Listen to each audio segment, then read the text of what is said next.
آنجا که انسانش عزیز است، سخاوت پیش سلطانش عزیز است.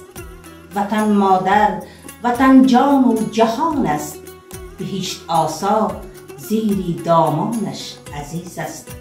وطن آزادی و آبادی ماست، گل و خاری بیابانش عزیز است. وطن این آسمان و این زمین است، مه و خورشیدی تابانش عزیز است. وطن شاهنامه ننگ است و ناموس، غرور مرد میدانش عزیز است. وطن پیوند ایمان است و وجدان، فروغ علم و عرفانش عزیز است. وطن گهواره پروازگاه است، قدمگاهی بزرگانش عزیز است.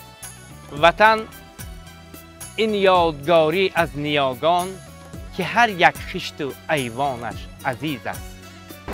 وطن این هدیه از لطف یزدان، فزون از هر چه میداند عزیز است. وطن این مظهر من ازبکستان، که هر یک امر و فرمانش عزیز است.